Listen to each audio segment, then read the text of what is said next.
গান ছিল নাকি এসএমজি গান ছিল সেটা খেয়ালে আসছে না এখন বর্তমানে। যাই হোক, হিসাবটা গোলমেল হচ্ছিল আজকের নেক্সট রাউন্ডে, বাট এই রাউন্ড স্টেবল মনে হচ্ছে, দুই টিমই হচ্ছে গিয়ে স্টেডি খেলা খেলছে। গান হিসাবে আই গেস বেস্টটাই নিয়েছে তাদের। গ্লোয়ালও রয়েছে দুই টিমের হাতে, গ্যানাডের ইউজও আমরা দেখতে পাবো হয়তো বা এখানে।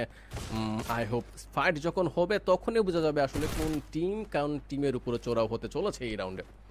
এক্স্যাক্টলি, তবে ফাইট আই গেস খুব দ্রুত শুরু হয়ে যাবে। লিশনিস ভাই আফটার অল অ্যাটাকিং মুডে চলে এসেছে আই গেস বাংলাদেশ টপ 1। এতক্ষণ পর্যন্ত ডিফেন্সিভ মুডে ছিল, তবে এইবার আরএসকে দেখেও মনে হচ্ছে তাদেরকেও খানিকটা চিন্তিত। তারাও কি তবে ভাবছে কি না যে রোটেশনটা মনে হয় প্রিভিয়াস ম্যাচে একটু আর্লি নিয়ে ফেলেছি, একটু ভুল এন্ট্রি নিয়ে ফেলেছি, দ্যাটস ওয়াই বাই স্প্লিট সিনারিওটা মনে হয় একেবারেই উচিত হয়নি বা ঠিক হয়নি, দ্যাটস ওয়াই সেখানে প্রেসার ফেস করতে হয়েছে। তো সেইভাবে যদি ভেবেচিন্তে এই ম্যাচে রোটেশন নেয় তবে কিন্তু আরো একবার সুযোগ আছে রেড হকসের হাতে। তো দেখা যাক রোটেশনটা কিভাবে নেয়। এখন পর্যন্ত স্প্লিট সিনারিও মেইনটেইন করে তারা কিন্তু এগিয়ে আসছে, এবং একটা প্লেয়ারকে আমরা দেখতে পাচ্ছিলাম রেড হকসের সেকেন্ড ফ্লোরে চলে গেছেন সামনে থাকা বিল্ডিং এর, এবং সেকেন্ড ফ্লোর থেকে আই গেস ফ্লিকার তিনি পুশ করবেন, বারংবার প্রেসার দিবেন ওপেনে থাকা বাংলাদেশ টপ 1 প্লেয়ারদের উপরে। ফাইট শুরু হয়ে গেছে, বেশ কিছু ড্যামেজ দিয়েছে সামনে থাকা প্লেয়ার রাতকে, তবে এবার স্নাইপার হাতে প্রান্ত, ফ্লিকারের দিকে তাকিয়ে থাকা একটা শট কানেক্টের চেষ্টা, বাট নো মোর টাইম, সুযোগ নেই, কানেক্ট করতে ব্যর্থ একটা গ্রেনেড ফ্লিকারকে এবার অনেকটাই কাঁদাবে। হ্যাঁ, এইচপি বেশ ভালোভাবেই ইউজ করেছেন সেখানে ফ্লিকার।